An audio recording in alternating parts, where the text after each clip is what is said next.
Hola, buenos días. Llegamos a este último día, a la mañana de este último día de las jornadas. Mi nombre es Domingo Ortega, soy profesor de actuación de aquí, de esta casa de la Resat, y doctor por la Universidad Carlos III de Madrid. La sesión que van a tener la oportunidad de escuchar a continuación y que por mi parte pues tengo el honor de presentar, traza una serie de puentes. En este caso, puentes entre el presente, el pasado que deberíamos tener siempre presente y el futuro que nos empeñamos en no tener presente. Lamentablemente, Cristina Sunz, que iba a realizar la ponencia sobre la idea del futuro, pues como les ha dicho Ana, ha sufrido un accidente doméstico y no puede asistir. Sí asiste, pues, espero decirlo bien, Engartxe Astui, maravilloso, perfecto, que es intérprete mezzosoprano e investigadora titulada superior de canto y doctora por la UAM. Forma parte de la compañía lírica Madrid Goyescos, además de haber sido intérprete de varias otras producciones. Su tesis, con la que se doctoró en la Universidad Autónoma de Madrid, trata precisamente sobre el tema de su ponencia. Este tema que nos presenta es, desde mi punto de vista, y además permítanme el lugar, ya que tengo la posibilidad de estar así en un sitio, de poder utilizar esta expresión que siempre he querido utilizar, de rabiosa actualidad. Las cantatrices. Bueno, todos ustedes saben que el término este mocatriz, que estamos poniéndose muy de moda, ¿no? Bueno, pues a lo mejor no es tan antiguo, tan presente, aunque en este caso... Casi no es tan moderno. De verdad. Como decía José Luis Alonso de Santos, en el siglo XVIII, que es donde empieza todo, se refiere precisamente a esa segunda mitad del siglo XVIII en España, y yo creo que tiene mucho que ver con precisamente la multidisciplinaridad de las artistas del teatro musical que estamos buscando ahora. Tienen la oportunidad de ver el montaje Pequeña Serenata Diurna que están representando las alumnas y alumnos de cuarto de musical. Y aunque en su caso, además, pues estas mujeres mostraron una capacidad de realizar reivindicaciones feministas. Sus estudios, ponerlas en la centralidad de la práctica y la reflexión escénica, traerlas en este puente al siglo XXI, no solo es un deseo, sino también es una necesidad. Y una obligación, ¿verdad? Por su parte, Violeta, nos hablará del presente. ¿Qué más presente que el aquí y el ahora de la performance? Se centrará en un proceso de creación que se dio en mi querida Valparaíso. Ojalá que el siguiente congreso, la siguiente asamblea de la Asociación de Teatro Siglo XXI se pudiera celebrar allí y ustedes pudieran respirar las calles de Valparaíso, que son una maravilla. No adelantemos de lo que tratan estas performances, porque sería precisamente pues, destruir su naturaleza, ¿no? Pero sí les hablaré de quién es Violeta Alarcón, que con este nombre tan plenamente chileno, claro, yo vi que hacía un trabajo sobre Valparaíso y se llama Violeta. Mi tesis va sobre Marco Antonio de la Parra y el teatro chileno, digo, tiene que ser, pero no es chilena. Es doctora por la Universidad Complutense, si no me equivoco. Ha cursado también arte dramático y es licenciada en filosofía y actualmente profesora en la UDIMA, ¿no? Y ha participado en numerosos proyectos de investigación o de creación con grupos de teatro independiente. Así que, bueno, pues, perdonen, si hubiera estado aquí Cristina, hubiera estado hablando del futuro, nos hubiera podido hablar de esa necesidad también de construir puentes hacia una utopía subobjetiva ecológicamente, que abriría un debate en estas jornadas sobre las miles de crisis actuales que parece que siempre estamos tratando de tapar y que son muy importantes, pero que a continuación pues empecemos a poder hablar sobre ellas. Muchas gracias. Damos el paso a Igartxe. No, a Violeta. Empezamos por el pasado. Empezamos por... ¿Cómo vas a empezar con ella? Yo había leído por ti. Bueno, pues empezamos por el futuro, por el presente. Por el presente, por el pasado. Por el presente. No, por favor. Bueno. Pues nada, empezamos por el presente y luego viajaremos al pasado. Bien. Por favor, si me puedes poner la PowerPoint que me acompaña. Bueno, ahí ya tenemos un pequeño spoiler de las perfos, pero bueno, voy a empezar explicándoos de dónde viene esto. Efectivamente no soy chilena, soy madrileña, en todo caso tengo sangre puertorriqueña, pero no, nada de Chile. De Chile solo tengo un gran amor y he pasado allí unos meses de estancia, de investigación, precisamente investigando la performance feminista y disidente en Latinoamérica. Es una maravilla cómo funciona allí. Estuve además acogida en la Universidad de Valparaíso en la Facultad de Teatro, donde tuve una acogida muy hermosa y donde tuve unas experiencias que espero que se puedan transmitir en parte aquí, ¿vale? Bueno, las performances que vamos a analizar y que voy a compartir con vosotros, se basaban en la búsqueda, en la investigación del uso de lo grotesco como herramienta estética de subversión crítica y activista feminista y disidente, ¿vale? Aunque aquí nos vamos a centrar sobre todo en el feminismo, veremos que las artistas parten de diversidad, de disidencia, tanto neurodivergente como de disidencia sexual, de identidad, pero las temáticas, como veréis, son más feministas y interseccionales. Bueno, empezamos, el seminario empezó proponiendo comprender un poco la ambivalencia de lo grotesco. Si queremos pasamos a la siguiente. Bueno, no sé si sabéis un poquito, os voy a contar muy poquito brevemente los conceptos que hemos utilizado, de los que hablamos de lo grotesco, porque lo grotesco tiene muchas acepciones. Si lo pensáis, puede proceder como en su origen, para estigmatizar, para denostar, para ridiculizar al otro. ¿Quién inventó este término? Pues fue precisamente, fueron varones, blancos, heterosexuales o no, pero desde una visión heterocentrada y básicamente descubrieron en una gruta que Grecia y Roma no eran solamente ese arte, o no tenían esa cultura estética que ellos pensaban que habían descubierto, que era tan racional, que se basaba en la armonía, en el equilibrio, en todo aquello que estaban intentando ensalzar en una época de imperialismo, como es el Renacimiento, ¿no? Y también de instauración de unos valores que hemos heredado, ¿no? Entonces, esto les pareció horroroso. ¿Qué es lo que encontraron? Encontraron este tipo de figuras en las que se mezcla lo vegetal, lo animal, lo monstruoso, ¿no?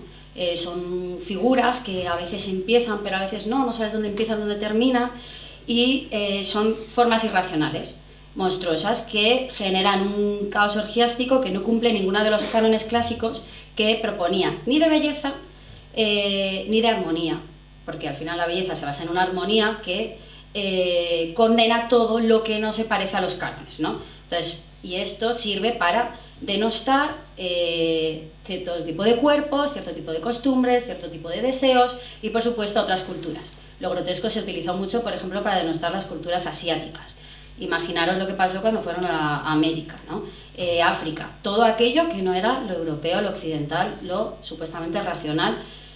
Y por eso, cuando hablamos de grotesco, a veces lo utilizamos precisamente para hablar de lo inmoral, a lo feo. Pensamos en lo freak, ¿no? Los cuerpos que no son los normativos, que nos generan terror o nos dan asco o nos dan miedo, ¿no? Siguiente. Pero la ambivalencia precisamente de lo grotesco, que como decía Víctor Hugo, el padre de Quasimodo. Los cánones de la belleza, de lo moral, son muy aburridos, son muy escuetos, no hablan de la auténtica realidad, que es múltiple, que es diversa y que se parece más a lo monstruoso que a lo que se supone que es lo racional, lo bello, lo auténtico, lo uno, ¿no? Entonces, se asocia a lo grotesco también. Bakhtin, cuando habla del carnaval, habla de unas formas populares en las que se retan todas estas, se retan a la fiesta oficial, que celebra todas estas formas de la estética y de lo moral, y que, por ejemplo, juega con la muerte. ¿Qué es más grotesco que la muerte? ¿Qué es lo que más nos aterra? Pero también, ¿qué es lo que más nos une? Ha servido para mantenernos sumisos, sumisas, sumises, pero asustados, asustadas, pero también es lo que más nos iguala, ¿no? Entonces, tenemos aquí dos ejemplos de celebraciones asociadas a lo grotesco desde una perspectiva emancipadora, desde una perspectiva del discurso popular y de las prácticas populares, en las que los códigos de conducta en los que cada uno, cada una deben de estar bien organizados. No podemos hablar de cada uno, porque eso es mezcla rara y monstruosa, pero cada uno y cada uno está donde tiene que estar, pero en el carnaval eso se subvierte, igual que en las danzas de la muerte. En las danzas de la muerte recordamos que la muerte está ahí presente, que nos iguala a todas, a todos, a todos. Que los esqueletos, al final somos esqueletos, ¿no? Y que al final la percepción de la muerte ha servido para decirnos, bueno, más allá de la muerte, pues habrá un lugar donde se compensará toda la represión que estáis, toda la opresión y toda la pobreza y todo el miedo que estáis sintiendo, ¿no? Pero también también sirve para hablar de que también eso nos libera, ¿no? Nos libera saber que vamos a morir y que lo mismo, pues después no hay nada. Entonces, las celebraciones de la muerte sirven también para reírnos de los poderosos y para emancipar a los oprimidos y a las oprimidas. También os pongo otro ejemplo, que es menos conocido, cada vez se conoce más, pero también había durante los carnavales, además de, ahora veremos la celebración del loco, voy a ser más rápida porque si no me enredo mucho con esto. Mi tesis es sobre lo grotesco, entonces me meto aquí. Pero bueno, veremos también performances que recuerdan a esto, en las que los temas que estaban prohibidos durante las celebraciones rituales oficiales, durante el carnaval no lo estaban. Siempre ha habido como un mito sobre lo medieval, sobre el oscurantismo, sobre la prohibición, y sin embargo vemos que igual que se jugaba con la muerte y se reía con la muerte, también se celebraban los órganos sexuales, se veneraba a la vulva, de donde venimos todos, ¿no? Y de donde y que representa la fertilidad y el origen de la vida, ¿no? Bien, siguiente, por favor. Aquí sí que es algo más conocido, ¿no? La celebración, por ejemplo, la celebración de los locos. Un principio fundamental que trabajamos y que vais a ver en las performances es la inversión carnavalesca, que es la de invertir los valores a partir de figuras que son sagradas o que están ensalzadas en la cultura oficial, pero que desde la cultura popular se les da la vuelta. En el carnaval tenías licencia para hacer cualquier cosa, te podías disfrazar de lo que querías, tenías durante un mes había libertad pues para emborracharse, para disfrutar, era ocio real. Por ejemplo, se coronaba al loco y en vez de ponerle una corona se le ponía un orinal en la cabeza. Había libertad sexual, había una serie de licencias que no había durante el resto del año. Esto también se basaba en las Saturnales romanas, en las que, no sé si conocéis, se invertían los roles de amos y esclavos, de patricios y esclavos. Entonces se daba la vuelta y los amos servían a los esclavos. Se vestían, se cambiaban los ropajes y se cambiaban los roles. Pasamos a la siguiente, por favor. Bien, entonces vamos ya. He puesto algunos ejemplos de performance feministas y transfeministas. También tenemos un ejemplo, No es No, del colectivo Maigara, que recrea un poco, en parte, lo que hemos visto en la procesión de la Santa Vulva. Bueno, aquí no sé si recordáis que también se hicieron las procesiones de Santo Coño, que tuvo bastantes polémicas, porque hay como algunos grupos que en cuanto se habla de ciertas cosas y parece que nos estamos metiendo con ciertos temas, pues tuvo bastante revuelta. Bueno, ellas además incorporaron, además del mito, además de esta procesión, incluyeron el mito de la vulva que... ay, ahora no me sale. Perdón. La vagina dentada, ¿vale? La vagina dentada. Entonces ellas van casi desnudas con una simbología feminista y reivindicando también lo nativo, lo racializado, y pues hacen una crítica, pues una inversión también de lo sagrado, simbolizando al patriarcado a través de la milicia, rosarios que engullen la vagina dentada, ¿vale? Y la adoran. Bueno, es un ejemplo. Y luego pues tenemos a Santa Hija de Perra, que es una figura icónica de la performance feminista, transfeminista. Hace poco salió un documental sobre ella muy muy interesante, y bueno, quería ver, aquí se ve claramente también la inversión de las santas, ¿no? y la provocación a través de la sátira, ¿no? Grotesca de inversión de los valores. Bueno, no vamos a adentrarnos en esto, quiero llegar a lo siguiente. La siguiente, por favor. Bueno, aquí hay otro ejemplo de guerrilla marica, que también hacen una procesión dándole la vuelta a muchos mitos, podríamos analizarla. Todo esto es en Chile, ¿vale? Siguiente.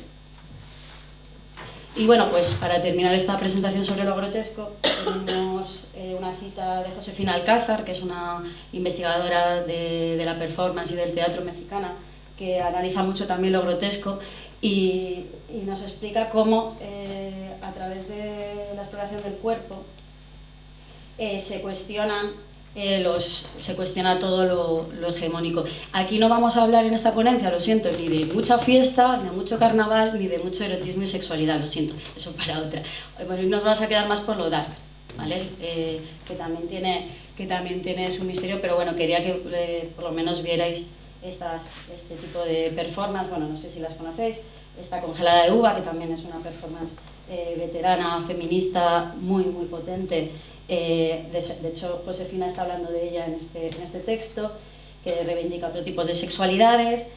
Panocha Chichimeca, que es mexicana, que tiene varias performances sobre el aborto y también sobre la menstruación, que de eso sí vamos a hablar ahora luego.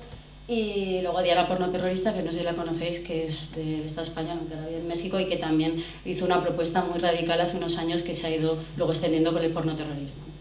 Y bueno, con esta pequeña introducción sobre lo grotesco y cómo se puede aplicar a las performances, que de hecho la naturaleza del carnaval es performático y también tiene un interés especial en el sentido de que el carnaval abole la distancia entre el público y el actor, ¿no? La cosa es que se genera ese acontecimiento en el que esas barreras se diluyen y todo el mundo puede participar, y me parece muy interesante como potencialidad subversiva esta capacidad que tiene la performance grotesca de la celebración de todos entramos, porque somos esas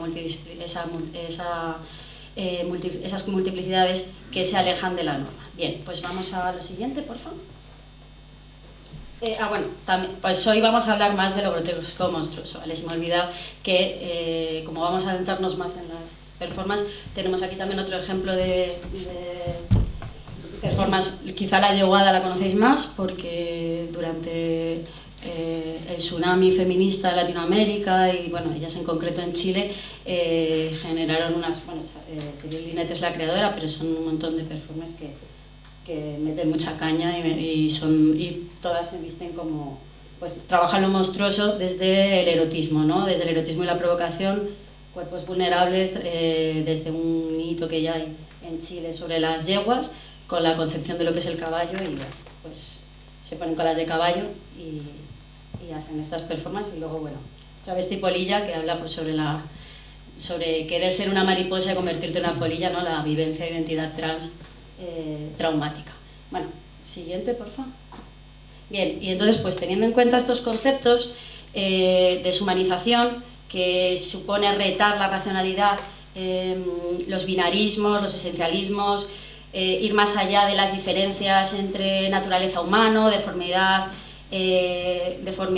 fealdad, belleza, degradación, y luego intentar jugar con todos estos elementos para transitar, porque lo que hicimos en el seminario fue transitar primero esta metamorfosis de la deshumanización, buscando otros rituales y desarticulando los rituales que se suponen que son los oficiales, que son los que nos construyen los cuerpos como normativos, ¿no? Pues performar de otra manera, y partiendo, pues yo que sé, de ejercicios del buto, del teatro de la crueldad, trabajando elementos que nos hacían un poco desconectar, ¿no? Buscar un poco la organicidad, ¿no? A lo Grotowski también, un poco buscar esa... salir un poco de nosotros, ¿no? De nuestra racionalidad.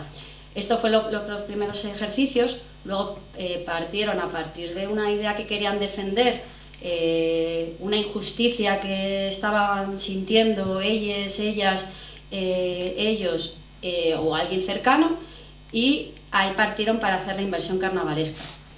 Buscaron un ideal que representara lo que estaba oprimiendo, es decir, ese arquetipo, un arquetipo que vieran que estaba ensalzado en la sociedad y que estaba sirviendo, pues por ejemplo un arquetipo del patriarcado que estaba ejerciendo violencia sexual, pues pensaban en militares, o pensaban en el rey de bastos de los naipes, ¿no? Y pues fueron pensando en arquetipos que representaran, y también cómo invertirlos, y también estuvieron pensando en qué podía representar en el tercer agenciamiento, qué es lo que les convertía en monstruos, o qué es lo que hacía que, o en freaks, o qué es lo que les estaba, qué tipo de monstruo podría representar esa debilidad o esa estigmatización o esa opresión que estaban viviendo.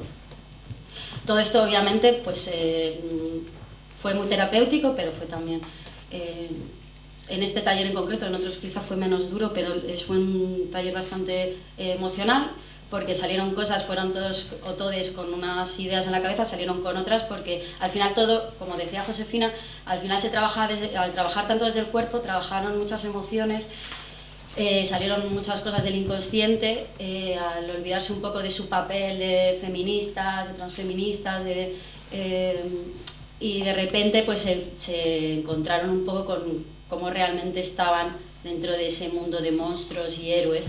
Y bueno, pues hubo muchos llantos, pero fue muy bonito porque salieron cosas muy bonitas, y ya os digo, nos fuimos más a lo dark.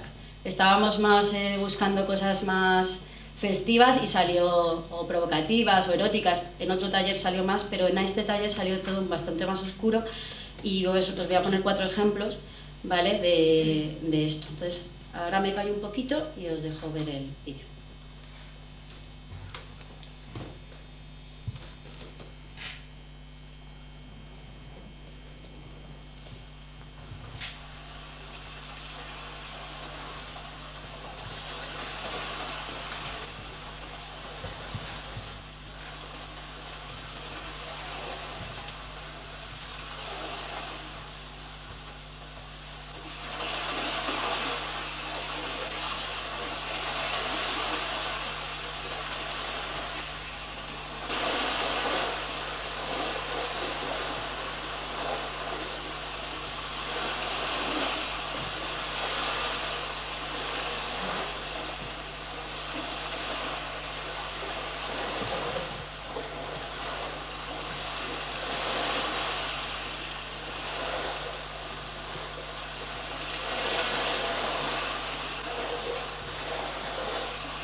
Bueno, qué frío pasó esta pobre. A ver, vamos a... sí, pues este era invierno. Bien, aquí Estefa, que es profesora de teatro de allí en la Universidad de Valparaíso y es actriz, bueno, quiso hablar sobre una serie de vivencias personales de discriminación y violencia pasiva en el mundo laboral que padeció, bueno, ella y otras compañeras, ¿no?, racializadas. Por eso os he dicho que también era un tema interseccional, porque ella denuncia además precisamente un uso o un mal uso de los discursos feministas por parte, en este caso, de mujeres blancas que ocultan un poco el funcionamiento del techo de cristal, ¿no? Las mujeres estamos muy bien, tú vas a llegar a lo que he llegado yo, solo tienes que trabajar un poquito gratis, un poquito más, pero no te preocupes. Y viendo cómo otras personas van avanzando y tienen unas características de clase muy relacionadas con el color de la piel, con el origen étnico, que sintió ella, que ella vivió, ¿no?, y que se dio cuenta de que este discurso que ella identificó con la emperatriz. ¿Podemos pasar a la siguiente, por favor? Gracias. Ella utilizó aquí la inversión carnavalesca, sí, obviamente desde lo traumático, aunque esta pieza es, creo que, la más poética, como vais a ver. No es muy, sobre todo la que más sufre es ella, ¿no?, por el frío, pero realmente lo que transmite es más calma, porque además ella tiene... Pero todo el tránsito fue muy duro, porque para ella darle la vuelta a esta figura fue una figura que a ella le vendieron durante mucho tiempo como un ideal de feminidad, de empoderamiento, que realmente estaba sirviendo para subyugarla a ella. Entonces ella lo que hace es parodiarla al puro espíritu medieval carnavalesco. Utilizan a goma para ponerse una corona, y luego, por ejemplo, el candelabro es un candelabro que, si os fijáis, no ilumina, es decir, es una falsa luz que no está dando, vale, que no está iluminando, que es un falso empoderamiento y una falsa luz. Bien, vamos a ver la siguiente. Siguiente, por favor.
Vale, aquí la siguiente, porfa. Aquí, bueno, veis rapidito, que me quedan 5 minutos, pero quiero que las veáis. Vale, pues aquí, esta quizás es un poco más enigmática. Yoko es madre soltera, no binaria, se reconoce con el femenino y con el neutro, pero ella trabaja con personas neurodivergentes y disidencias sexuales. Es educadora y está investigando sobre esto. Ella denuncia una experiencia personal, que es la de sentir que su crianza está mal interpretada, y entonces utiliza a un Pokémon fantasma para hablar del autismo y para hablar de su hija y de los problemas que está teniendo y cómo se siente que el sistema le está haciendo estrangular a su propio hija, ¿no? Y que se siente totalmente, cuando se encapucha, pasa de la Virgen María, como habéis visto con el niño. Es una escena grotesca, pero que no llega a ser tampoco paródica. Ella no está pensando en humor para nada, aunque se puede malinterpretar, porque al final, o interpretar de otras formas, que esto es lo que tiene lo grotesco y creo que es lo más potencial, es lo más fértil y lo más interesante. Bien, la siguiente.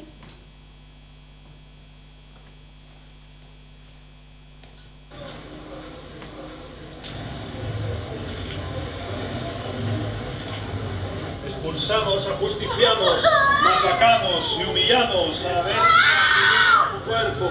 Vive en tu cuerpo, el cuerpo de la ciencia.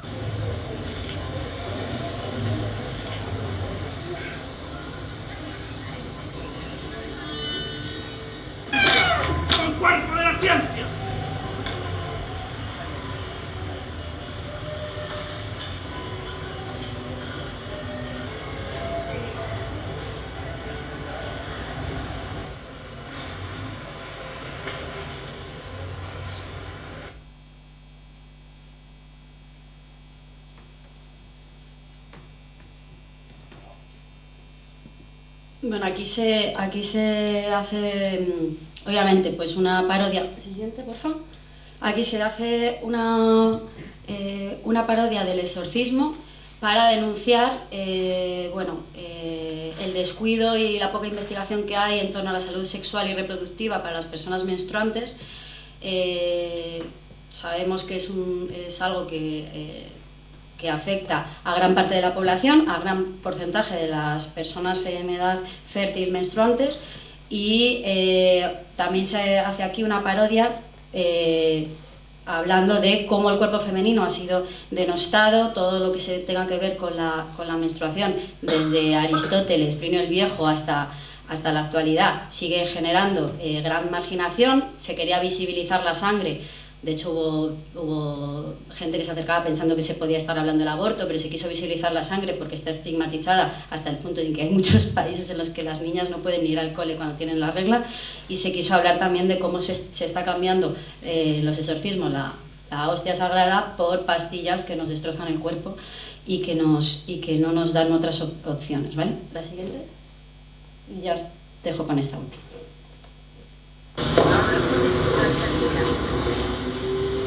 San Ignacio ahora puede cruzar San Ignacio. San Ignacio ahora puede cruzar San Ignacio. San Ignacio ahora puede cruzar San Ignacio. Puede cruzar Avenida Colón. Avenida Colón ahora puede cruzar Avenida Colón. Precaución. Precaución. Precaución. Precaución. Precaución.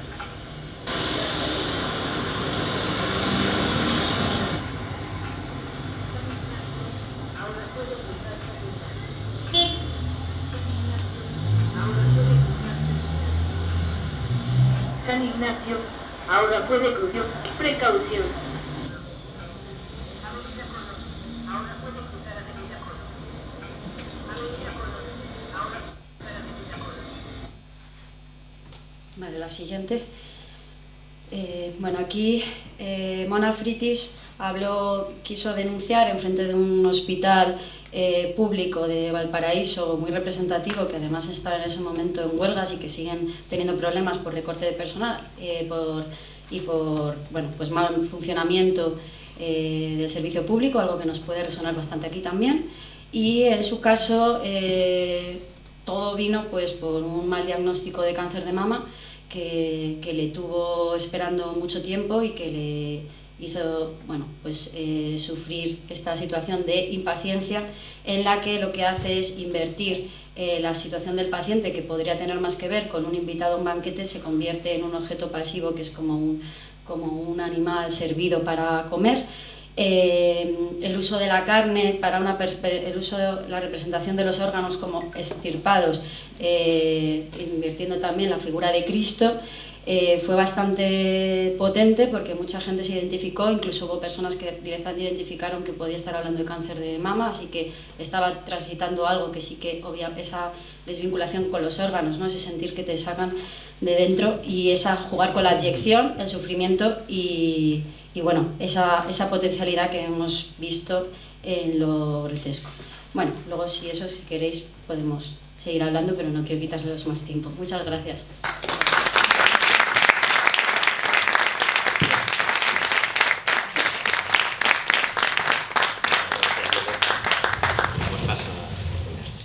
Bueno,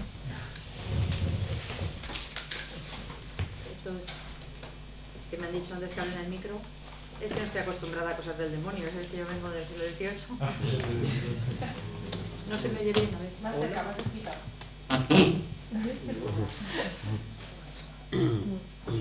Bueno, pues yo voy a empezar un poco distinto, ¿vale? Vamos a viajar atrás, hay unos cuantas decenas de añitos, y empiezo cantándoos una cosa. Si a cultivar el alma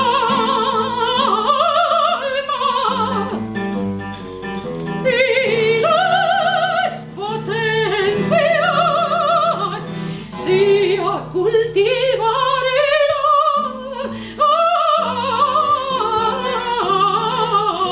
alma y las potencias,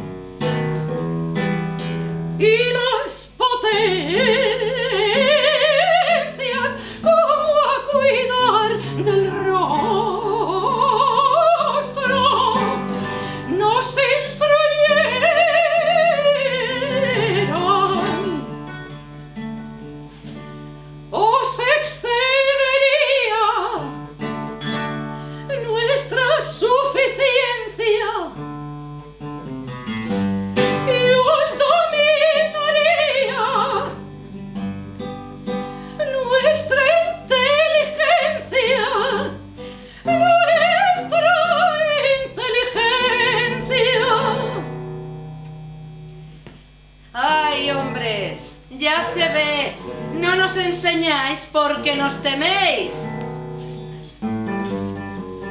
Pero nada adelanta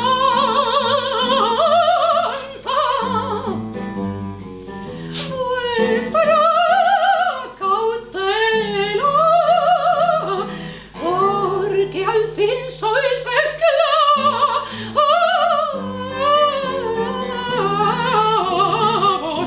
de nuestras tretas, que a hombres como fieras los ponen las niñas más blandos que brevas.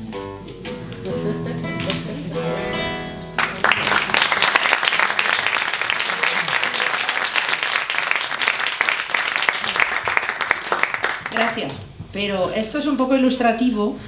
Espero que se haya entendido el texto bien, pero habéis visto, ¿no? Cultivar el alma y las potencias del espíritu, aquello que tenemos desde la Edad Media, ¿no? Las potencias del alma.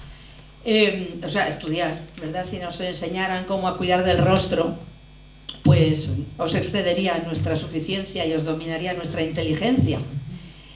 He elegido esto para empezar porque ilustra con bastante facilidad las dos cosas sobre las que se asienta mi comunicación, que es una, las cómicas del 18, sobre todo las especialistas del canto, no eran cantantes populares, que es un término un poquito confuso, teniendo la idea que tenemos nosotros ahora de cantante popular, no se parece en nada. Podéis hacer un ejercicio muy simple, porque tenemos grabaciones hasta principios de siglo, y entonces podéis buscar, no sé, cantantes, Adelina Patti, por ejemplo, una diva operística de principios del siglo XX, una cantante y no sé, grabaciones de tiples de revista.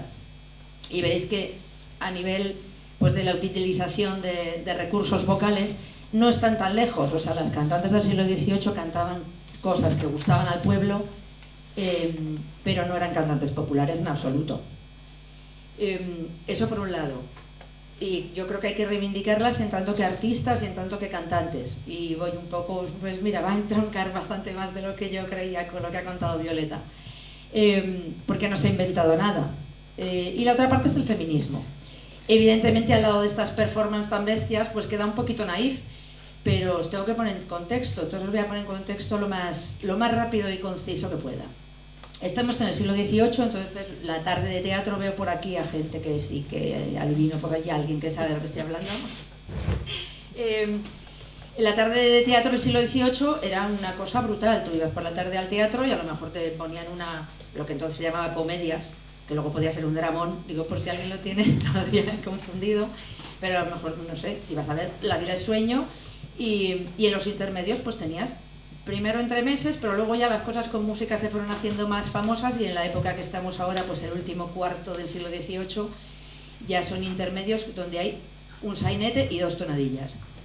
¿Eso quiere decir que solo se cantan las tonadillas? No, se canta todo el rato, se canta en la comedia, se canta en el sainete, gusta más la música que vamos, que otro poco. Y cantan mucho las mujeres.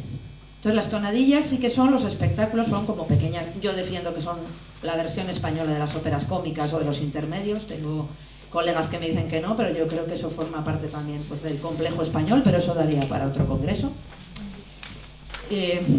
Para hablar largo y tendido de eso, de por qué lo nuestro siempre es como de segunda, pero en fin, ¿qué le vamos a hacer? Como no va de eso, ¿verdad? Entonces en esas tonadillas que son pues, los espectáculos eminentemente cantados, solo tienen pues, a veces pequeñísimas partes habladas que se llaman parolas, conservamos solo en Conde Duque pues, como más de 2000 de estas composiciones, imaginaros. De esas más de 2000 hay más de 500 que son tonadillas a solo, o sea, para un personaje. Un personaje que sale, además, si ya las tonadillas no llevan prácticamente escenografía, porque cierran el escenario y mientras se cambia toda la escenografía para el segundo acto, pues en lo que queda ahí poner dos sillitas y un perchero y haces una tonadilla. Las tonadillas a solo a veces no tienen ni las dos sillitas y el perchero. El intérprete es todo. Pues de esas 500 y pico tonadillas a solo que se conservan, venga, decidme a ver, ¿cuántas hay escritas para que las cante un hombre? Venga, decid un número. Que sea... Bueno, te has quedado cerca, 8. 8 para hombres, lo cual pone 500 y pico tonadillas a solo para mujeres, cantando ella sola, 10-15 minutos, todo el espectáculo. ¿De verdad creéis que eso se soluciona todo con sexapil? A ver, yo he traído todo el sexapil que he podido, pero os aseguro que lo que he cantado me lleva unas cuantas clases de canto también. El sexapil, a ver, aquí viene conmigo a todas partes, pero...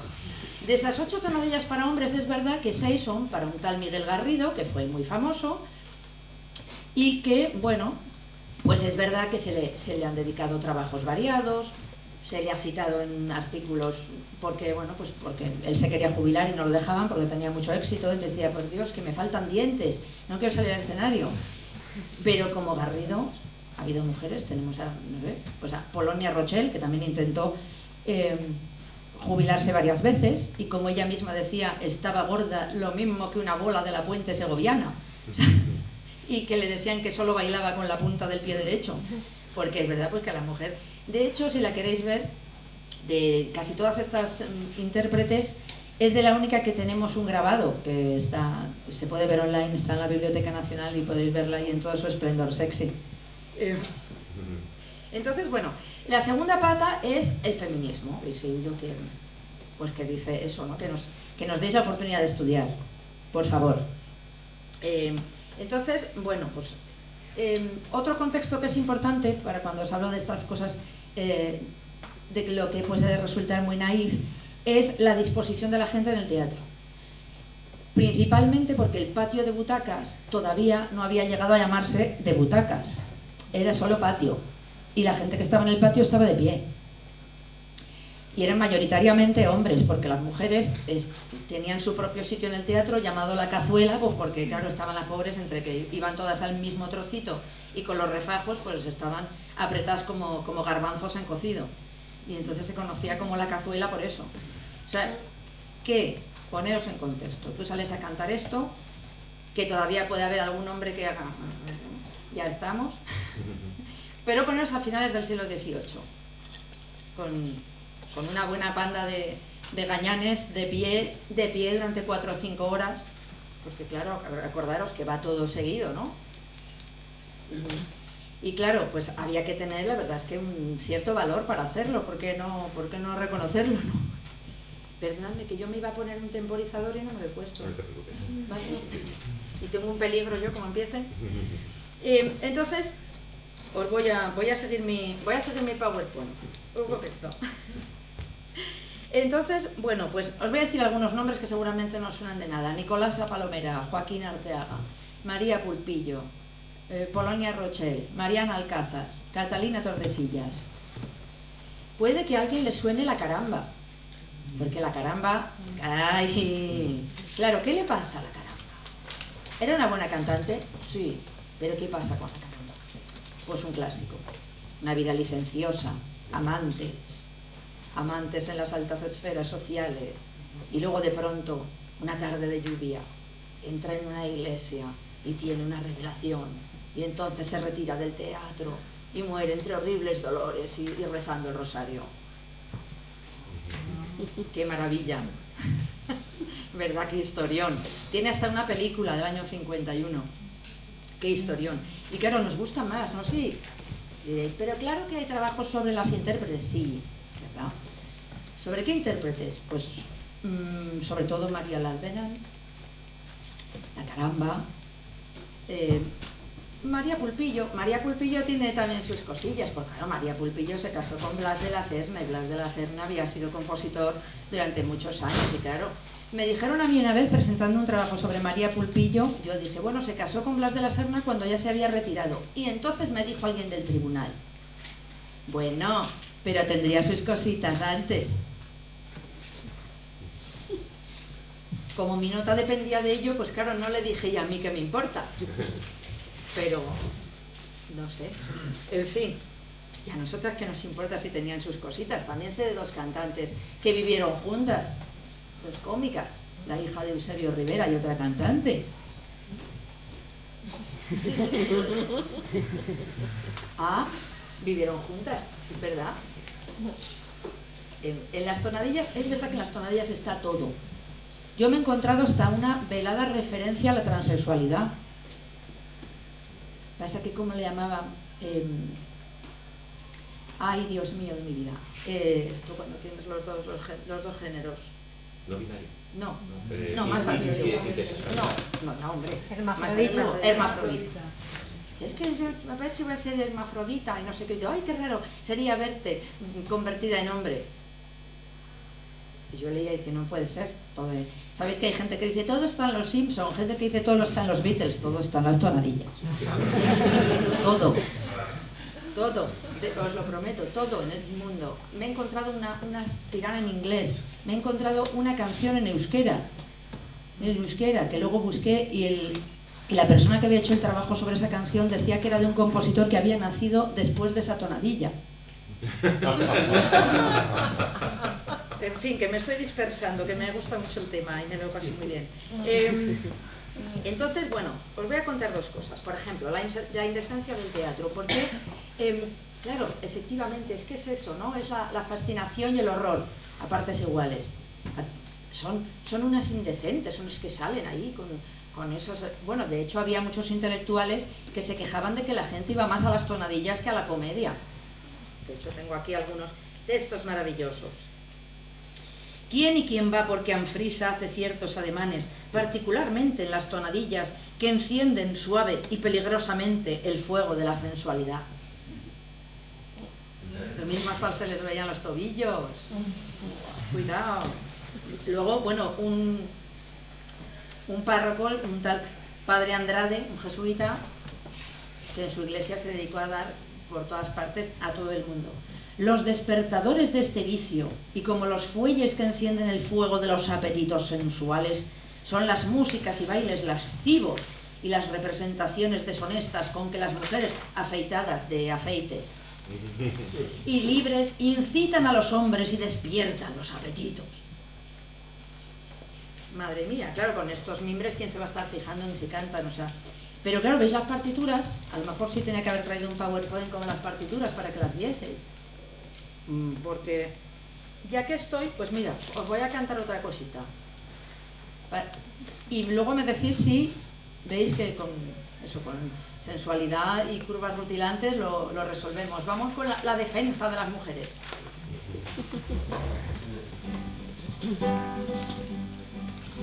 No sé por qué los hombres piensan soberbios. No sé por qué los hombres, no sé por qué los hombres piensan soberbios,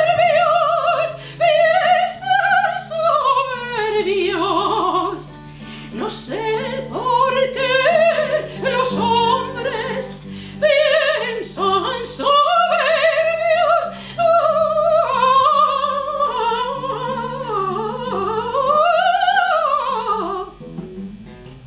Piensan soberbios, piensan soberbios, piensan soberbios.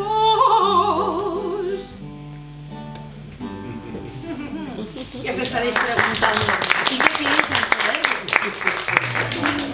Os estaréis preguntando, pues piensan soberbios que no somos capaces de hacer lo que ellos. Unas mismas son las almas, pues no tiene el alma sexo. Luego debe ser igual al suyo nuestro talento. Pero es lo raro que esto confiesan, pero esclavizan nuestras potencias, negándonos estudios desde pequeñas.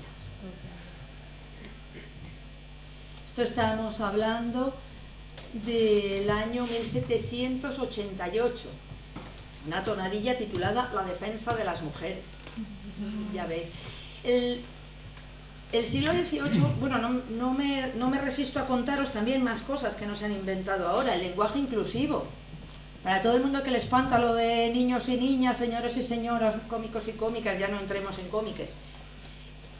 Todos los documentos que nos encontramos del teatro en el siglo XVIII dicen, todos los cómicos y cómicas deben presentarse en el teatro el lunes a las 5. Tenemos sobresaliente y sobresalienta. Tenemos cantidad de alusiones de ese tipo, con los dos géneros, por lo menos los gramaticales, ya los otros, ¿verdad? Pero por lo menos con los dos géneros gramaticales, estamos constantemente, ¿no? Claro, me ha gustado esto que ha dicho del imperialismo, del renacimiento, porque la ilustración también se nos vuelve un poco imperialista.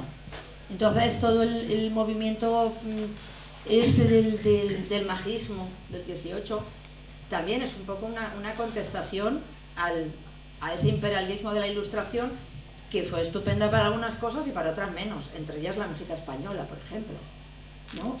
Pues que tendrían sus razones y todo lo que queráis, pero... Y una de las cosas que les fastidiaba muchísimo a los ilustrados era que, como muchas veces en estas piezas los cómicos hacen de sí mismos, interpelan directamente al público, pues rompen lo que ellos llamaban la ilusión teatral y que nosotros llamamos la cuarta pared, ¿no? Y entonces tenía que haber ilusión teatral y el teatro tenía que enseñar y el teatro tenía que ser una cosa... Entonces hay muchísimos debates en el 18 que son muy parecidos a los de ahora. ¿Qué le gustaba a la gente y qué querían que hubiese, ¿no? Hay un debate, por ejemplo, con las comedias que es muy parecido a aquello de si las películas de Marvel son cine. Muy, muy, muy parecido, ¿no? Es que... Y bueno, ¿qué más os quiero contar? Espera. Entonces, 5 minutillos. Pues el feminismo. Es un sí, 5 minutillos para el feminismo. Es un movimiento que es coetáneo del movimiento feminista francés, de las famosas sufragistas estadounidenses, y no sabemos nada. El debate sobre todo sobre la educación de las mujeres está en el siglo XVIII. El mismo padre Feijó, que empezaba el siglo diciendo aquello de las indecencias, de las comediantas, ese mismo escribió luego un discurso en defensa de las mujeres, hablando de qué van a hacer si no les damos oportunidad de estudiar, ¿no? Entonces también habla bien de las mujeres, de nuestras capacidades, Jovellanos o Josefa Mar Borbón, claro. Pero esto estamos hablando de para una gente muy especial. Tenemos un 48% de analfabetos totales en Madrid todavía. Entonces, claro, en las tonadillas están hablando de esto, están pidiendo derecho a la educación. Esta mujer, el personaje que cantaba lo que cantaba al principio era una cosa insólita, era una mujer llevando un negocio. En una tonadilla salía una mujer llevando un negocio, llevando las cuentas. O sea, hay un modelo de mujer, bueno, esto que ahora se llama empoderada, y sobre todo hay todas unas mujeres que a la gente que a lo mejor no sabe leer y no tiene acceso a esos escritos tan sesudos, está poniendo encima de la mesa un estado de opinión importante sobre la necesidad de las mujeres. O sea, que estamos pidiendo igualdad de derechos, estamos pidiendo, empezando por el derecho a la educación, que es como muy importante, ¿no?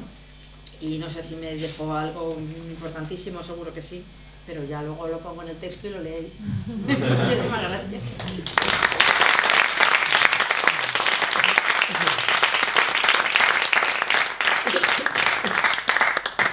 Pues tenemos un turno de preguntas. Podemos dar un poquito de luz al público que tenemos. Y tenemos el micrófono.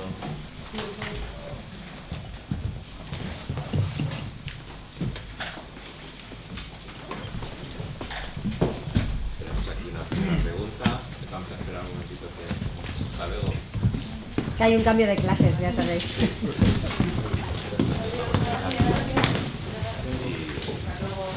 Muchas gracias por haber asistido.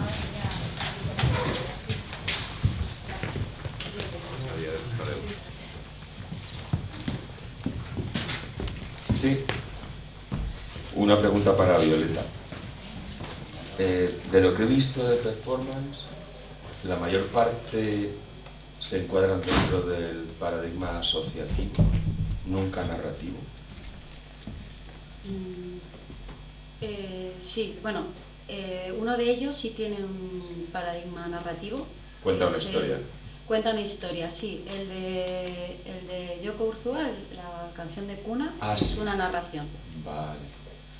Empieza teniendo ilusión con su maternidad, amamantando, por eso la acción, el ritual, porque desarticulábamos rituales, entonces el ritual era amamantar y a partir de esto empieza a haber una presión externa y el monstruo pues hay que ahorcarlo con el reloj, que tiene una simbología, pero son muy conceptuales. Vale, o sea que ahí lo central es el conflicto. Claro, ahí hay un conflicto. Vale. Sí. Es que la que he visto en el borde del mar me parecía una alegoría, o sea, a base de muchos símbolos, ¿no? Eso es. Vale.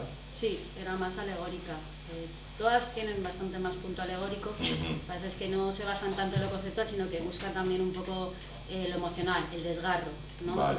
Sensaciones que tengan que ver con lo terrorífico, con lo monstruoso, lo ridículo, Vale. que vayan más que a lo racional, ¿no? Más que Ok. a un conflicto. Esta en concreto sí tenía más narración. Gracias. Nada, a ¿Y ti. yo te puedo preguntar algo? No lo sé. Ya no sé. Es que no sé, como ya he hablado tanto. ¿Cuánto crees? O sea, estas performances así que son tan potentes y evidentemente la gente se parará y lo verá y a lo mejor se siente un poco molesta. ¿Cuánto crees que aparte de eso luego llega a lo que es? ¿A cuánta gente crees que realmente llega al fondo del... o al fondo, o más allá de, ay, fíjate qué cochinada y qué chorradas hace aquí esta gente, fíjate, ya están enseñando las tetas en cuanto tienen ocasión. Eso Y luego es. se quejan. Tal cual.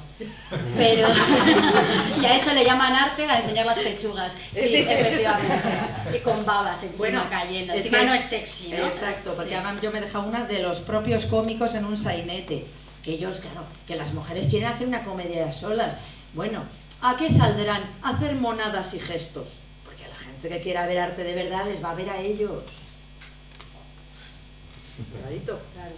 Bueno, creo que toda performance tiene el riesgo de no ser comprendida como cualquier obra artística y más es militante. Y va a haber un público que lo rechace de primeras. Lo que pasa es que esto tiene el plus de que si además si te molesta, me gusta molestarte. Quiero decir, quiero molestarte. Entonces juegas con eso, estás poniendo en la calle tu cuerpo, estás exponiéndote, porque son situaciones delicadas y obviamente hay personas que se acercan con malas intenciones, pero se quedan con esa incomodidad y algunas preguntan, incluso desde esa desconfianza preguntan. Y por ejemplo, justo la del hospital, la de Mona, se acercaron personas enfadadas y algunas se fueron no tan enfadadas cuando comprendieron. ¿Pero esto qué significa? ¿Esto qué significa? ¿Por qué esto? ¿No? Y claro, Mona estaba callado, no quería decir nada, pero sí que estuvimos algunas personas explicando y se quedaban, y luego por ejemplo los trabajadores y las trabajadoras del hospital estaban súper contentos y contentas con las... No la entendían muy bien, pero sí entendían que había una defensa de la dignidad del paciente y sí que veían una reivindicación ahí. Y ya digo que hay personas que lo identificaron lo que era. Hubo personas que desde luego identificaban el sufrimiento y con eso conectaban, aunque lo trasladaran a otro tipo de enfermedades o a otro tipo de situaciones. Entonces al final estás jugando con el dolor, estás jugando con el asco, estás jugando con cosas que te llevan a otras cosas que también sirven. A mí cuando me preguntaron si era el aborto, pues también, al final estamos hablando de salud sexual, ¿no? Y qué asco, ¿y por qué se tiene que ver la menstruación? Bueno, entonces bueno, sí. Yo qué sé, pues creo que tiene bastante potencia. Más que simplemente... Pues si ya por lo menos se molestan en preguntar esto por qué, ya Sí, es un adelanto. Sí. Bueno, en la playa no quisieron que se desnudara Estefan. Nos vinieron a decir que qué hacía desnudándose. Así que... ¿Alguna pregunta? Yo le hago una pregunta a Ingarce que se me ha ocurrido. ¿Tú crees realmente que hubo, yo creo que sí, pero no sé tú, hubo realmente un movimiento? Se me oye bien, ¿verdad? Pero mejor Es para la grabación. Perdón.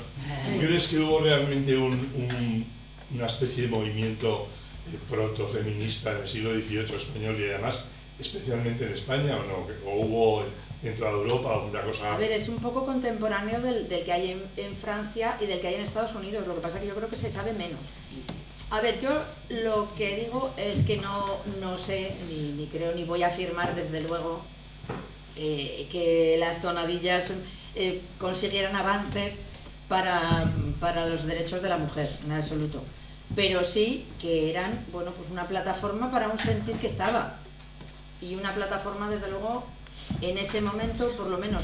A lo mejor, a nivel de las personas que podían decidir algo, pues eran mucho más importantes los escritos de Josefa Mar Borbón, de los que podían hacer algo, o los de Jovellanos.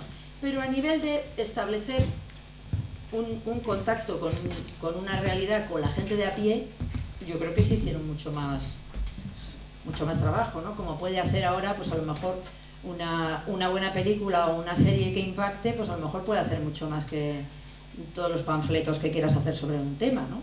No sé, pues por ejemplo pongamos esta serie Querer. A lo mejor ha hecho pensar a mucha más gente sobre la violencia en el matrimonio que, pues eso, que muchas noticias que puedas leer durante todos los días, ¿no?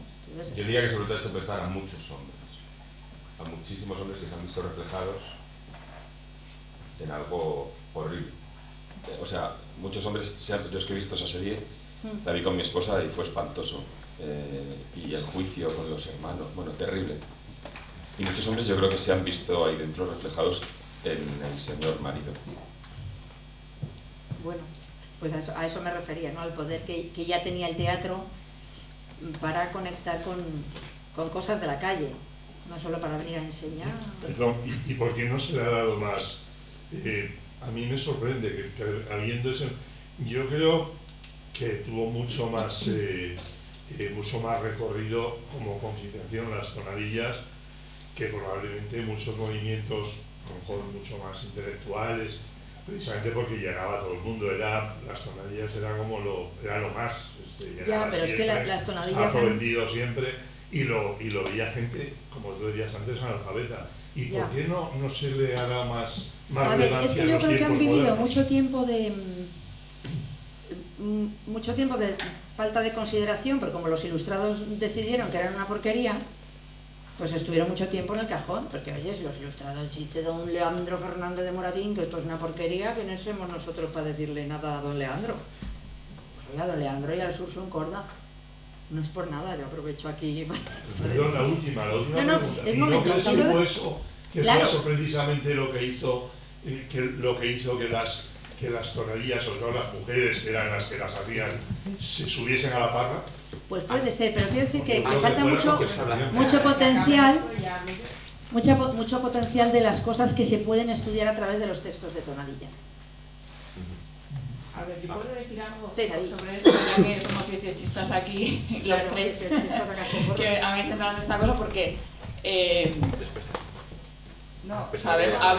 sabemos de sobra que hubo un movimiento feminista en el siglo XVIII brutal y se llamaba La querella de las mujeres desde 1400 y pico, cuando publicó Cristina de Pizán su famoso libro de la ciudad de las mujeres. Entonces no se llamaba feminismo, pero se llamaba La querella de las mujeres, y hoy día lo seguimos llamando La querella de las mujeres o feminismos. Pero es el mismo movimiento que viene del mismo lugar y parece que, o sea, que queremos olvidar, hay estos cortes en la historia y no hay tales. O sea, os podéis meter en una base de datos, ¿cómo se llama esta? Bueno, hay una base de datos de escritoras españolas que sobre el siglo XVIII hizo Emilio Palacios Fernández hace ya muchos años, antes de morirse, una bibliografía brutal de escritos que había y polémicas sobre los derechos de las mujeres, sobre las capacidades de las mujeres, sobre todo. Sabemos que el siglo XVIII es el siglo libertino, es el siglo de Sade, pero es que las performances de ahora pues eran muy similares a toda esa filosofía libertina, que no solo era una práctica sexual, era una filosofía de vida y una consideración sobre lo que es el ser humano, sus libertades y muchas otras cosas, ¿no? O sea, que todo esto que hablamos ahora de la performance deberíamos indagar en el pasado, no solo en el medievo, como has hecho perfectamente, vamos, por ella, y todo este concepto del carnaval y de lo que significa lo carnavalesco, que en el siglo XVIII es el siglo de la inversión carnavalesca por excelencia. O sea, es que la regla es lo contrario. Tenemos toda esta inversión de géneros que tenemos ahora, es que ya existía entonces con los pirracas y las pirracas, no los majos y majas, sino hay, que lo sabemos, toda la libertad sexual con la institución del cortejo está entonces, pero en boga muchísimo. La gran revolución española, que fue la del motín contra Esquilache, que se ha contado muy mal, pero que fue un previo a la Revolución Francesa, fue muy impulsada por mujeres también, como bueno, como también en Francia. Entonces, el problema que tenemos no es lo que ha pasado en el pasado, sino la historiografía y cómo los discursos de históricos cortan esto. Bueno, quiero decir, Carmen Martín Gaite, para quien quiera, tiene este libro de los usos amorosos del 18 en España, en el que habla sobre la institución del cortejo y cómo la Iglesia hizo todo un mecanismo para ir borrando de cada obra en la que aparecía esa palabra, eso, porque era una institución que va más allá de lo que luego después se llamó cortejar, ¿no? O sea, entonces el gran problema que tenemos, y yo lo que te iba a preguntar de hecho a ti antes de que surgiera toda esta polémica, es cómo es el gran problema de los académicos y académicas, historiadores pacatos y pacatas, que nos dejamos llevar por nuestros prejuicios para hablar sobre el 18. O sea, ¿no? No sé si estás de acuerdo en eso. Yo creo que hay un pacatismo inaguantable que está haciendo que no estemos contando las cosas como eran. Y que eso además lo que consigue es que interrumpamos todo. O sea, pensar que el sí de las niñas, el maldito sí de las niñas, que se estrenó en 1801, es la gran obra del siglo XVIII, cuando el siglo XVIII el teatro era maravilloso, había de todo, había las tonadillas, las comedias de magia, todas esas obras en las que hay mujeres guerreras, mujeres madres que tienen un montón de follamigos y no sé cuántas cosas más, y claro, no se conocen y encima y decimos, va, nada, lo popular, nada, ¿sabes? Y ponemos esa obra que es el colmo del patriarcado aquí instaurado, con un señor que además seguimos hablando de este don Leandro, que en realidad solo era un putero más, como otros cualquiera, que sus diarios son solo una colección de sus aventuras sexuales en los prostíbulos de toda Europa. O sea, es que es el colmo y esto... Es que esto de lo de la fascinación es que estamos igual. Es que son los mismos señores que escriben diciendo que es que estas son unas indecentes y no sé qué, no sé cuántos, los que luego van... Los que luego van a verlas, pero los que se supone... Claro, entonces toda esta mentira histórica, claro, se sigue promoviendo y perpetuando y la seguimos trabajando, o sea, desde la historia. Yo, bueno, que somos aquí las dos socias de la Sociedad de Estudios del siglo XVIII, podemos decir esto, ¿no? ¿Y qué pasa? Pero, o sea, bueno, lo que iba, somos el teatro del siglo XXI, claro. Este congreso es de teatro del siglo XXI, entonces... Lo interesante del siglo XXI es cómo leemos el pasado y cómo estudiamos el pasado, ¿no? Y cómo nos atrevemos a hablar del pasado y cómo me ha encantado también, bueno, las dos comunicaciones, pero en concreto también la tuya, porque haces este hilo con el pasado. Y bueno, me voy a callar. Es que me entra la indignación cuando todo esto digo. Pero vamos, que somos herederos de una generación de musicólogos que, ¿tú te acuerdas quién fue exactamente? Que cogen el cancionero musical de Palacio, o sea, un incunable, una cosa maravillosa del siglo XV, y como pone joder, saca una cuchilla y lo raspa. Sí, señores. Silencio administrativo. Un manuscrito del siglo XV. Y pone... ¡Ay, qué joder! Vamos a salvar las almas del mundo raspando un manuscrito del siglo XV, y ahí seguimos. Y yo qué sé, y hay cosas, bueno, que ¿por qué no nos metemos ahí? Pero ¿te acuerdas aquella tonadilla que iban diciendo a ver a quién le iba mejor, ¿no? A los italianos o a los españoles? Y entonces le preguntaba que su teatro, ¿no? ¿Y a quién más premia? Dígame pronto. Y dice ella, al marido de aquella que toca el corno.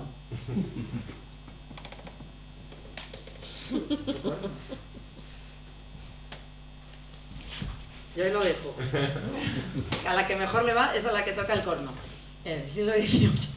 No, pero es que hay montones de referencias a la homosexualidad en las obras del siglo XVIII, a la libertad sexual de las mujeres y al placer de las mujeres en el siglo XVIII. Perdón, yo solo una cosa. Como habéis hablado de los musicólogos, yo creo que la musicología... en la que yo milito en ocasiones, es heredera del espíritu de la Inquisición, de la Ilustración. La Ilustración española para la música, para los movimientos sociales, es como una especie de Inquisición. O sea, dejó en un segundo plano todo lo que era realmente... tenía características españolas, la música, etc. Y entonces los musicólogos, el mundo de la musicología, que tú te lo conoces muy bien también, los congresos de musicología es gente diciendo cosas que la mayoría son falacias. Yo llego, levanto la mano y digo, perdona, solo estás diciendo, a ver, y porque se basa en opiniones, por ejemplo, de don Leandro, o del Inclito Padre Fijo, ¿verdad? Que entonces hacen una observación en un documento, entonces todo el mundo de eso hace doctrina, y vivimos de eso, y la musicología se nutre del espíritu de la Ilustración, vamos, todavía hoy. No tienes más que un congreso y ves gente hablando en unos términos que ahora ya todos los músicos, sobre todo los músicos prácticos, sabemos que eso no es verdad, ¿no? Qué interesante. No hayamos echado la culpa a esos musicólogos, que está muy bien. Nos encanta Como Ana no está. esta pasión, este momento de molestar, ¿no? De la palabra molestar, que yo creo que era, ha sido algo muy interesante de ambas ponencias. El espacio apropiándose del espacio, ya no solamente de los nombres, de las palabras, sino en Chile cómo se apropia de repente, cómo me reapropio de esos espacios, esos 4 espacios muy determinados que se han visto, eso, ¿no? Hasta una intersección de una calle, ¿no? De unas calles, o el espacio, como bien decías, que es muy importantísimo para entender. Si no hay espacio no entendemos ese texto. Si no entendemos eso que nos has explicado desde el principio, de dónde están ellas y dónde están ellos, y cuál es ese momento del molestar, de reivindicar el espacio, el colocarte en el lugar que normalmente es la visión del deseo o de lo que tú quieres ver, estar viendo o oír, y cómo eso lo puedo transformar, hacer un lugar. Y eso me ha parecido también que no solamente era poético, sino que también tenía mucho que ver con, en ambos casos, con lo que diría Augusto Boal del espectatriz, ¿no? Que es como conseguir que, oye, no votas 4 años solamente, ¿no? En aquella época ya ni se votaba tal. No, ya estás pidiendo mucho. Pero en las tonadillas lo tenían clarísimo. Hay una parte que es perceptiva y que hay prácticamente en todas, que aunque solo sean unos poquitos compases, de pedir silencio y que nadie se pique. O sea, que ya se ponían la venda antes de la herida. Sí. Esto va muy claro, que alguien se iba a picar. Que ya cuando vas ahí... Pero ya iban sabiéndolo, ¿no? Que Claro. sabían que, bueno, pues entonces había cierta... Y eran clases populares, ¿no? Fundamentalmente. Los Pues que acudían, no, de todavía, pues tenías... De hecho, cada parte del teatro, claro, ahora nos hacen creer que podemos sentarnos donde quieran, pero claro, pues ya sabéis vosotros lo que cuesta sentarte en butaca o sentarte en palco, ¿no? Yo he sido, claro, cuando voy al teatro, pues yo ya soy de la de arriba, evidentemente, todo lo que me inviten. Y allí pues estaba más establecido, pues aquí la currela aquí, de pie, en los palcos. Pues había un palco para los curas, que iban también a ver a las señoritas indecentes. A ver, si no, luego cómo iban a poder decir que eran indecentes si no iban a verlo. Claro. Tenían que hablar con conocimiento de causa, por decir míos. Un sacrificio. Entonces había palcos.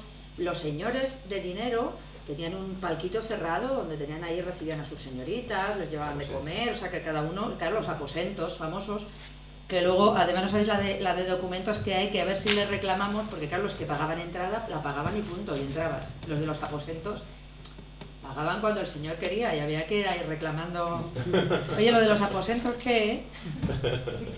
Entonces, había un poco de todas las secciones. A ver, la gente de a pie tampoco es que pudiese ir mucho, que si ves un poco en comparación el nivel de vida, los sueldos y lo que costaba la entrada al teatro, pues tampoco es que pudieran ir cada 2 por 3. Pero realmente, y luego las tonadillas tenían muchísimo que ver con el éxito. O sea, tú ponías una determinada comedia, que eso se sabe, porque claro, como está todo guardado, lo que se ingresa de taquilla y lo que no. Entonces una determinada comedia no tenía mucho éxito, le cambiaban las tonadillas o el sainete por uno que gustase más, y de repente se llenaba. Porque claro, pues como decía aquel, iban a ver el sainete y las tonadillas, y la comedia pues depende. La comedia pues depende, efectivamente, se pone una comedia de magia, con cambios de gente volando, cambios de escenario, de repente están yo que sé, están en Madrid y se cambia el telón y están en Tombuctú, pues claro. Y esto es que quieren que vayan a ver el sí de las niñas, que es, nos enseñan a todos en literatura, que es el modelo del teatro del 18. Y nos enseñan tantas cosas que ahí siguen, ¿no? Yo estoy ahora en Fórum Musicae dando historia de la música, de verdad se me llevan los demonios. Digo, otra vez vamos a decir que Gluck reformó la ópera, otra vez. Por favor, la reformó los 5 minutos siguientes a que hizo Orfeo y Eurídice, que lo habéis visto todos 20.000 veces en el teatro, ¿verdad? El Orfeo y Eurídice de Gluck, porque es una ópera que se pone muchísimo. Vamos a ir a ver la Traviata y las bodas de Fígaro, hombre, estando lo de Gluck, que eso sí que es bonito. Y está hecho como Dios manda, claro que sí. Sí. Quítame esto, que me pierdo. ¿Hay alguna pregunta más? No, ahí arriba, por favor. No, es que estaba todo el tiempo, digo, va, voy a... No, que estabais, bueno, perdón, estabais hablando del sí de las niñas y yo me estaba acordando todo el tiempo de la comedia nueva, en el que, claro, o sea, específicamente hay un ataque dirigido a las tonadillas y hay toda una sección, y que además se enfatiza poco, hay toda una sección contra las mujeres. Es Agustina, creo, la esposa de Eleuterio, que le arregla los versos y que dice que la fertilidad es una maldición para la mujer letrada, que se marca ahí Y claro, de hecho he aprendido mucho y he tomado nota para mis clases, porque claro, al final creo que me da la sensación que tan importante para don Leandro era atacar a Comella como esas incipientes mujeres que se atrevían a hacer, bueno, o no tan incipientes, esas mujeres situadas en la escena que se atrevían a versificar. Bueno, las bachilleras. Las bachilleras, es la palabra. Las bachilleras, para mal, claro. Ay, mira, ya viene la bachillera. O sea y si hablas poco mal, y si hablas mucho mal, y si eres fea mal, y si eres guapa también mal. Claro, ¿sabes? Eso tampoco es nuevo. Tampoco es nuevo. Bueno, yo quería hacer el paralelismo, por ejemplo, con el cine. El cine con las mujeres es una cosa terrorífica. O sea, tú ves las grandes actrices y están los mitos eróticos. Ya está, con Ava Gardner, con Rita Hayworth, quitas algunos, y las grandes actrices guapas, ¿cuándo ganan el Oscar? Cuando se ponen feas. Charlize Theron se puso fea, Nicole Kidman se puso fea. Claro, que venimos feas de casa, ¿qué vamos a hacer? ¿Cuántos Oscars tenía que haber ganado yo? Por favor. ¿Puedo hacer una última pregunta a Violeta? Porque nos hemos ido como muy al 18, a la locura 18. Pero me ha encantado todo lo que has propuesto y quería preguntarte un poco más sobre la metodología que trabajas sobre los arquetipos, el uso de los arquetipos para la performance, ¿no? Que también es una manera de entroncar con un pasado, con una historia para la performance más contemporánea. Sí, bueno, me llamó mucho la atención que bueno, el uso de los arquetipos se propusieron distintos, porque podían ser también arquetipos más modernos, más recientes, pero pues imagino que por unas situaciones concretas salía mucho el tema del cristianismo, fue como de lo que más salía, pero también salió el tarot.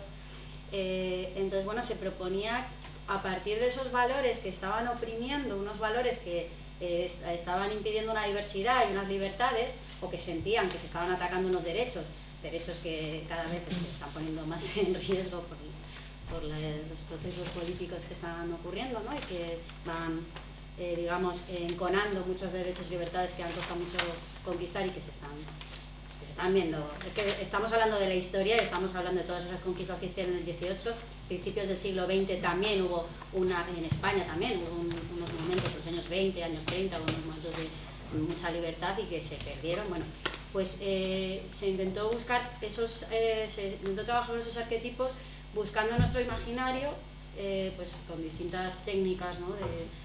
Pues sí, jugamos con películas, jugamos con recuerdos infantiles, asociando, pues eso, salió mucho también Disney, eso también, sobre todo en Argentina, con unos adolescentes con los que trabajamos, salió mucho Disney, obviamente, y bueno, salieron también políticos actuales, ya os digo, en Argentina fue bastante diferente, pero con los monstruos también fue bastante, porque al final los arquetipos oscuros pues salieron con los monstruos, pero también creo que tenemos una cultura que también viene del cine, que es la recuperación de los monstruos como héroes, ¿no?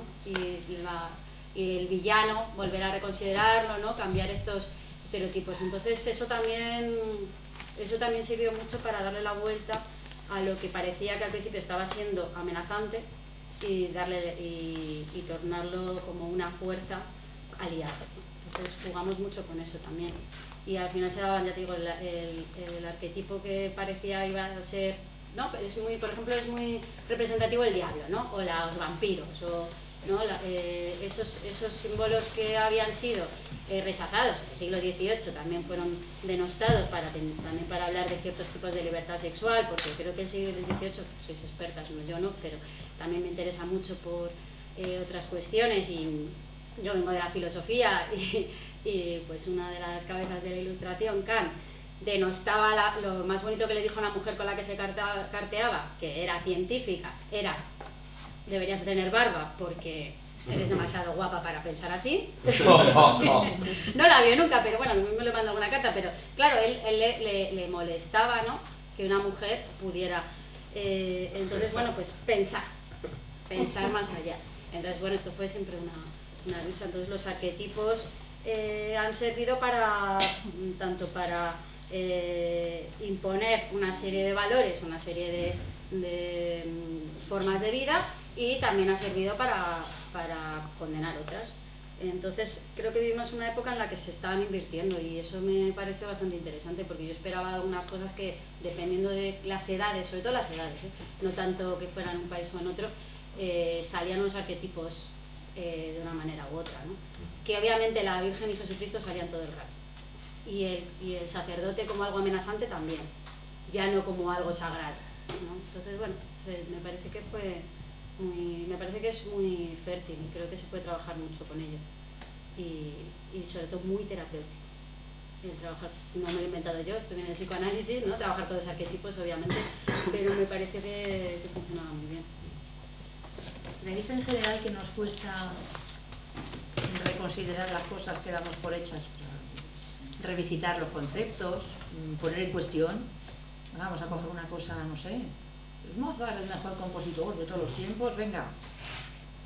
Vamos a, ¿sabes?, poner en cuestión estas cosas gordas. Desde la academia, sobre todo, ¿no? Porque nos hemos acostumbrado, los que damos clase, a decirles a los alumnos: estudiad esto, que es muy importante. Y ya está, ¿no? Y tan felices, ¿sabes? Es muy importante porque... No sé, os dejo la pregunta. Sí, es pensar. Sí, bueno, pues porque hay unos cánones, claro. Y la Celestina es maravillosa, pero la Celestina otra vez, y claro, sí. Y vuelta... Y el CID. Bueno, son las 11:30 pasadas y tenemos que hacer aquí la pausa de la mañana. Nos vemos ahora a las 12 en la siguiente ponencia, que, disculpadme, en esta sesión de ponencias.